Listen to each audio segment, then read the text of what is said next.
New Horizon একাডেমিতে সকলকে স্বাগত। আজকে আমরা সলিউশনের চ্যাপ্টার পার্ট 18 ভিডিওতে আছি। দেখো, আগের দিন আমরা আইসোটনিক দ্রবণ, হাইপোটনিক এবং হাইপারটনিক এই সমস্ত দ্রবণ নিয়ে আলোচনা করেছিলাম।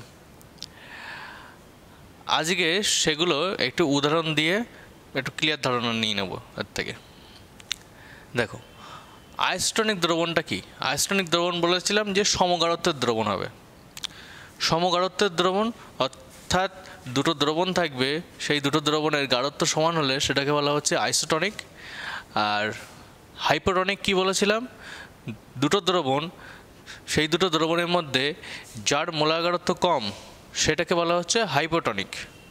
আর হাইপারটনিক কোনটা? দুটো দ্রবণ থাকবে, যার মোলার গাঢ়ত্বের মান বেশি সেটাকে বলা হচ্ছে হাইপারটনিক। এটা সঙ্গে আমরা পড়েছি।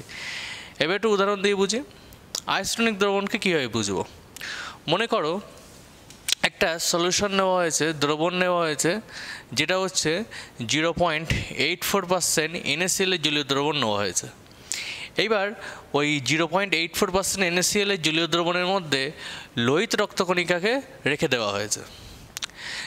দেখা যাচ্ছে লোহিত রক্তকণিকাকে ওই 0.84% NaCl দ্রবণের মধ্যে রাখলে সেখানে লোহিত রক্তকণিকার কোনো রকম আকারের হ্রাস বৃদ্ধি হয় না, অর্থাৎ লোহিত রক্তকণিকা কোনোভাবে ক্ষতিগ্রস্ত হয় না। এটা কেন? কারণ দেখা যাচ্ছে যে লোহিত রক্তকণিকার মধ্যে যে রক্তরসটা আছে সেখানে যে জলীয় উপাদানটা আছে তার মোলার গাঢ়ত্বও 0.84% NaCl যে জলীয় দ্রবণ তার সঙ্গে সমান। অর্থাৎ যে আমরা NaCl দ্রবণটা নিয়েছি সেইটার সঙ্গে লোহিত রক্তকণিকার মধ্যে যে দ্রবণটা আছে তার মোলার গাঢ়ত্ব দুটোই একই। অর্থাৎ এখানে দুটো দ্রবণের ক্ষেত্রেই অবিশ্রবণ চাপও একই। ফলে এই দুটো দ্রবণ কী হয়েছে? আইসোটনিক হয়েছে। আইসোটনিক যেহেতু হয়েছে, সুতরাং লোহিত রক্তকণিকা এখানে কিন্তু কোনোরকমভাবে ক্ষতিগ্রস্ত হয়নি। কিন্তু লক্ষ্য করে দেখো, এই দ্রবণটার ক্ষেত্রে লক্ষ্য করে দেখো, এখানে আমরা শুধু জল নিয়েছি, পাতিত জল নিয়েছি এই পাত্রের মধ্যে। পাতিত জল নিয়ে তার মধ্যে লোহিত রক্তকণিকাকে ছেড়ে দিয়েছি। তাহলে কি আর একই ঘটনা হবে? লোহিত রক্তকণিকা কি আনএফেক্টেড থাকবে? না, এখানে কিন্তু লোহিত রক্তকণিকা বলছে ফেটে যাবে। কেন? কারণটা হচ্ছে দেখো, এইবার কিন্তু দুজনের গাঢ়ত্ব সমান হলো না। এখানে জল আছে, পাতিত জল, পাতিত জলের গাঢ়ত্ব কি? লোহিত রক্তকণিকার মধ্যে যে দ্রবণটা আছে সেটা 0.84% NaCl জলীয় দ্রবণের সমান, সেটা কিন্তু অধিক গাঢ় হয়ে গিয়েছে। এইবার তাহলে পাতিত জল যেটাই আছে সেটা হয়ে গেছে আমাদের এখানে লঘু দ্রবণ, আর লোহিত রক্তকণিকাটা হয়ে গেছে কি? গাঢ় দ্রবণ। লোহিত রক্তকণিকার মধ্যে যে জলীয় উপাদানটা আছে, তাহলে লঘু এবং গাঢ়, এবার কোনটা থেকে কোথায় অবিশ্রবণ প্রক্রিয়াটা হয়? দেখো, এই যে লোহিত রক্তকণিকা আছে, লোহিত রক্তকণিকার যে আবরণটা সেটা হচ্ছে অর্ধভেদ্য পর্দা হিসেবে কাজ করে। যে গায়ের যে পর্দাটা সেটাই অর্ধভেদ্য পর্দা হিসেবে কাজ করছে, এবং আমরা অবিশ্রবণ প্রক্রিয়ার সংজ্ঞা হিসেবে জানি এবং সত্য হিসেবে জানি যেটা সবসময় এটা সবসময় লঘু থেকে গাঢ়র দিকে যায়। এটা আমরা জানি লঘু থেকে গাঢ়র দিকে যাবে। অর্থাৎ পাতিত জল আস্তে আস্তে কিন্তু এই অর্ধভেদ্য পর্দা ভেদ করে লোহিত রক্তকণিকার মধ্যে ঢুকে যাবে। পাতিত জল ঢুকে গিয়ে লোহিত রক্তকণিকাকে একসময় ফাটিয়ে দেবে। ফলে লোহিত রক্তকণিকা ফেটে যায়, এবং এর জন্য যে রোগটা হয় মানুষের শরীরে সেটা হচ্ছে হিমোলিসিস রোগ হয়, লোহিত রক্তকণিকা ফেটে যায়। কিন্তু এবার দেখো, ঠিক উল্টো উদাহরণ নিচ্ছি। এইবার একটা দ্রবণ নিয়েছি যেটা 4% NaCl দ্রবণ নিয়েছি, অর্থাৎ গাঢ় দ্রবণ নিয়েছি। সেখানে যদি লোহিত রক্তকণিকাকে রাখি তাহলে কি ডিফারেন্স দেখতে পাবো? এখানে যদি লোহিত রক্তকণিকাকে রাখি, এখন আমার এই যে 4% NaCl দ্রবণটা হয়েছে সেটা হয়ে গেছে কিন্তু গাঢ় দ্রবণ, আর লোহিত রক্তকণিকার মধ্যে যে উপাদানটা ছিল সেইটা হয়ে গেছে আমাদের লঘু দ্রবণ। তাহলে এবার কোন দিক থেকে কোন দিকে দ্রবণের যে দ্রাবকের অণু আছে কোন দিক থেকে কোন দিকে চলাচল হবে? আমরা জানি লঘু থেকে গাঢ়র দিকে হবে। অর্থাৎ লোহিত রক্তকণিকার ভিতর দিয়ে যে রক্তরসটা আছে সেইটা কিন্তু আস্তে আস্তে বাইরে বেরিয়ে আসবে। বাইরে যদি বেরিয়ে আসে, লোহিত রক্তকণিকাটা আস্তে আস্তে কী হয়ে যাবে?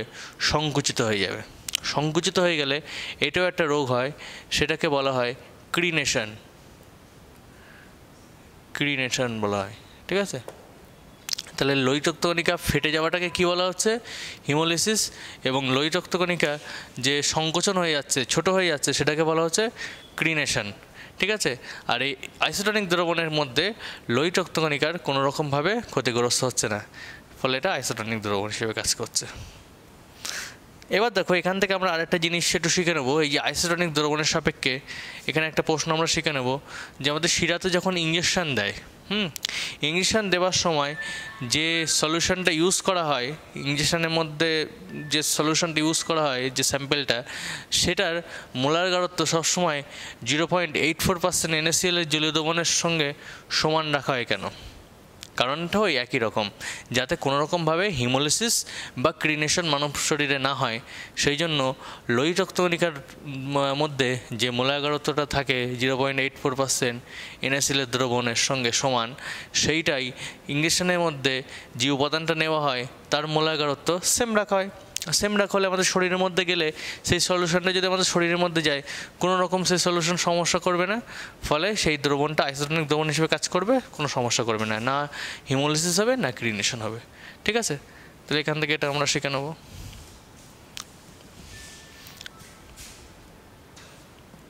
এরপর আমরা এই সমস্ত জিনিস থেকে কিছু প্রশ্ন নিয়ে একটু আলোচনা করব। তাহলে ইঞ্জেকশনের ব্যাপারটা বুঝতে পারলে,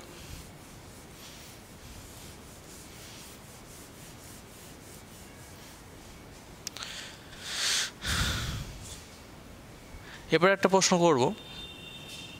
প্রশ্নটা খুব ভালো। প্রশ্নটা হচ্ছে, ডাক্তাররা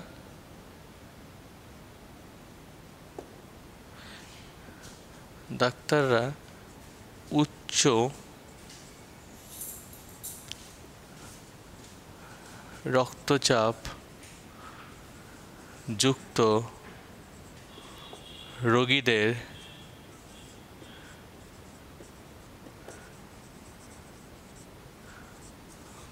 কম নুন খাওয়ার পরামর্শ দেন কেন?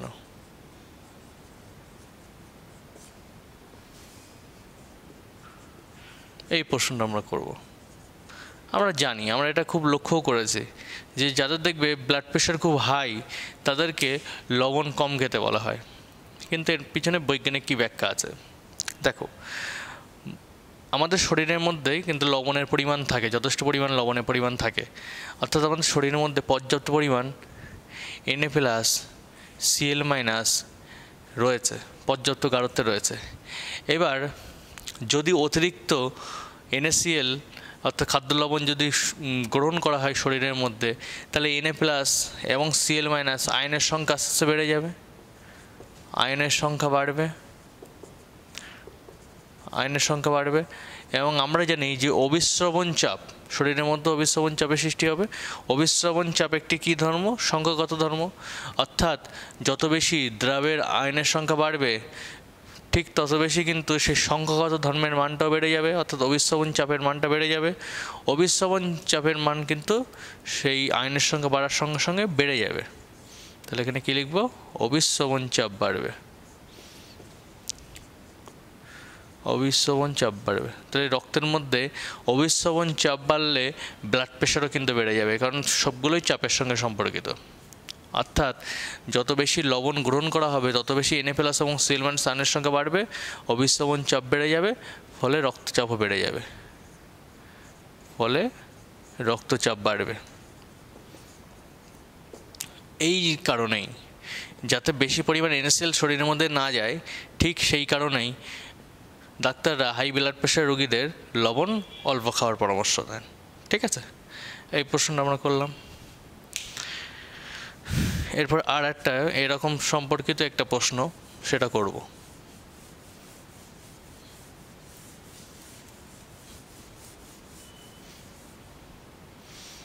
প্রশ্নটা হলো, গলার সমস্যায়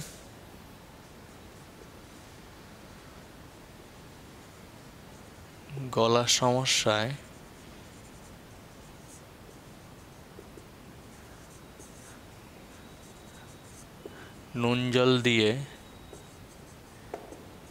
গার্গেল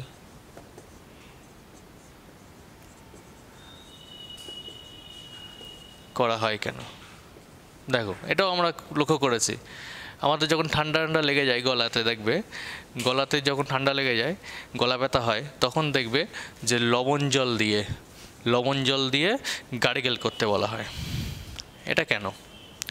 এখানেও এই অবিশ্রবণ চাপ সম্পর্কিত কিছু জিনিস আছে। দেখো, গলার সমস্যায় যে গলা ব্যথাটা হচ্ছে, ঠান্ডা লেগে যাচ্ছে, সেখানে কি হচ্ছে, আমাদের যে গলার কোষ থাকে সেই কোষের মধ্যে জল ঢুকে যায়, ঠিক আছে? সেই কোষের মধ্যে, গলার কোষের মধ্যে জল ঢুকে যায়, জল ঢুকে সেটা ফুলে একটা ইনফেকশন মতন হয়ে ব্যথা সৃষ্টি হয়, এগুলোর মধ্যে সব জল ঢুকে যায়। এইবার তুমি যদি নুন জল দিয়ে গার্গেল করো, তখন হচ্ছে কি, লবণ জল যখন এর মধ্যে আসছে, হ্যাঁ, লবণের পরিমাণ বেশি করে দেওয়া হয় সেই জলের মধ্যে, দেখা যাচ্ছে আমি 2% লবণ জল দিলাম, তাহলে এই যে 2% লবণ জল, এইটাই শুধু জলের সাপেক্ষে গাঢ় হয়ে গেল, আর জলটা আমার যে গলার যে কোষের মধ্যে যে জলটা ছিল, সেই জলটা হয়ে গেছে লঘু। তাহলে এখানে কে হাইপোটনিক, কে হাইপারটনিক? জলের সাপেক্ষে এই লবণ জল যেটা গাঢ় দ্রবণ হয়ে আছে, সেটা কি হয়ে গেল? হাইপারটনিক। গাঢ়টাকে আমরা কি বলি? হাইপারটনিক দ্রবণ বলি, হাইপারটনিক দ্রবণ। আর লবণ জলের সাপেক্ষে যে জলটা আছে, যেটা লঘু দ্রবণ হিসেবে কাজ করছে, সেটাকে আমরা বলি হাইপোটনিক। এটা আমরা জানি, হাইপোটনিক দ্রবণ। এবার দেখো, তাহলে গাঢ় দ্রবণ যদি এই গলার কোষে যে জলটা ঢুকে আছে যার মধ্যে, তার মধ্যে দিয়ে যদি পাস করি, আমি তার গা দিয়ে যদি পাস করি আস্তে আস্তে, তাহলে দেখব যে গাঢ় এবং লঘু এর মধ্যে অবিশ্রবণ প্রক্রিয়ায় গলার যেই কোষের আবরণটা, সেটা অর্ধভেদ্য পদ হিসেবে কাজ করছে, ফলে অবিশ্রবণ প্রক্রিয়া এখানে অবশ্যই হবে, অর্ধভেদ্য পদ হিসেবে কাজ করছে, ফলে অবিশ্রবণ প্রক্রিয়া হবে। অবিশ্রবণ প্রক্রিয়ায় লঘু দ্রবণ থেকে সবসময় গাঢ় দ্রবণের দিকে যায় দ্রাবকের অণু, অর্থাৎ জলের অণু। এই যে গলার কোষের মধ্যে যে জলগুলো জমেছিল, ওইগুলো আস্তে আস্তে লবণ জলের সঙ্গে মিশে শরীর থেকে কিন্তু বাইরে বেরিয়ে যাবে। তাহলে দেখো, যে গলার কোষে জলটা ঢুকেছিল, সেই জলটা আস্তে আস্তে কিন্তু লবণ জলের সাহায্যে বাইরে বেরিয়ে আসবে, ফলে সেই গলায় যে কোষটা ফুলেছিল সেটা আস্তে আস্তে সংকুচিত হয়ে যাবে, ছোট হয়ে যাবে। ছোট হয়ে গেলে গলার সমস্যাটা মিটে যাবে, ঠিক আছে? তাহলে এখানেও কিন্তু এই হাইপোটনিক এবং হাইপারটনিক দ্রবণের সাপেক্ষে এই জিনিসটা আমরা শিখলাম।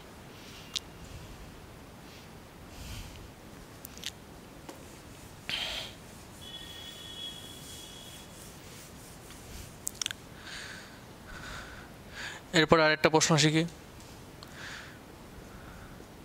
যে মাছ মাংস সংরক্ষণে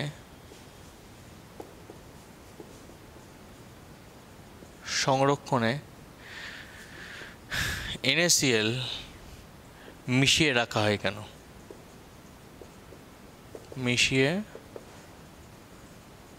হয় কেন? দেখব অনেক সময় মাছ মাংস যাতে অনেকক্ষণ ঠিকঠাক থাকে, ভালো থাকে, সতেজ থাকে, সেই জন্য দেখব অনেক সময় লবণ মিশিয়ে রাখা হয়। NaCl লবণ মিশিয়ে রাখা হয়, সেটা কেন? সেটা কী কারণে রাখা হয়? তার বৈজ্ঞানিক ব্যাখ্যাটা কী, সেটা একটু বুঝি। দেখো, মাছ মাংসের যে উপাদানটা আছে, সেটার গায়ে সেটা নষ্ট হয়ে যায় এই কারণেই, কারণ তার গায়ে ছোট ছোট ব্যাকটেরিয়া এসে যায়, এই ব্যাকটেরিয়ার জন্যই কিন্তু সেগুলো সাধারণভাবে রেখে দিলে নষ্ট হয়ে যায়, মাছ মাংস যাই বলো কেন। কিন্তু যদি এই ব্যাকটেরিয়াগুলোকে যদি মেরে ফেলা যায়, মাংসটাকে কোনোভাবে ক্ষতিগ্রস্ত না করে যদি ব্যাকটেরিয়াকে মেরে ফেলা যায়, তাহলে কিন্তু এই সমস্যাটা মিটে যায়। সেই জন্য বলছে, এর গায়ে যদি লবণ মিশিয়ে দেওয়া হয়, তখন দেখো কী প্রক্রিয়া হচ্ছে। ব্যাকটেরিয়ার শরীরের মধ্যে যে রক্তরসটা থাকছে, অর্থাৎ জলীয় পদার্থ যেটা থাকছে, সেইটার গায়ে যদি আমি NaCl ছড়িয়ে দিতে পারি, কারণ NaCl মাংসে যখন মেশাচ্ছি, ব্যাকটেরিয়ার গায়েও কিন্তু লেগে যাচ্ছে, সেখানে যদি আমরা NaCl খাদ্য লবণ যদি ছড়িয়ে দিতে পারি, তাহলে NaCl এর দ্রবণটা, NaCl যেটা আমরা ইউজ করেছি, সেইটা আমাদের হয়ে গেল গাঢ় দ্রবণ, আর ব্যাকটেরিয়ার মধ্যে যে রক্তরসটা আছে সেটা হয়ে গেল লঘু দ্রবণ, তাহলে দেখব যে ব্যাকটেরিয়ার শরীরের মধ্যে থেকে সমস্ত রক্তরস, সমস্ত তরল পদার্থ কিন্তু আস্তে আস্তে বাইরে বেরিয়ে আসবে। আস্তে আস্তে যদি বাইরে বেরিয়ে আসে, তাহলে সেই ব্যাকটেরিয়ার শরীর থেকে যদি সমস্ত রক্তরসকে বাইরে বার করে নেওয়া হয়, সেই ব্যাকটেরিয়াটা অটোমেটিক কিন্তু মারা যাবে। ফলে মাছ মাংসটা কোনোভাবে ক্ষতিগ্রস্ত হবে না, ব্যাকটেরিয়াটাও মারা গেল, কোনোভাবে মাছ মাংস ক্ষতিগ্রস্ত হলো না। এইভাবে কিন্তু সংরক্ষণ করা হয়। ঠিক আছে, তাহলে এই সমস্তটাই দেখছো যে অবিশ্রবণ প্রক্রিয়ার সাহায্যে আমরা কিন্তু ব্যাখ্যা করছি।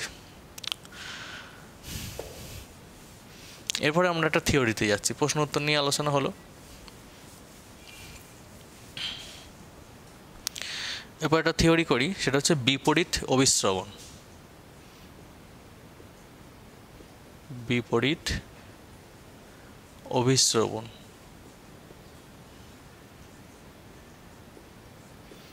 ইংলিশ টার্মগুলো মনে রাখবে। রিভার্স অসমোসিস বলা হয় এটাকে, রিভার্স অসমোসিস।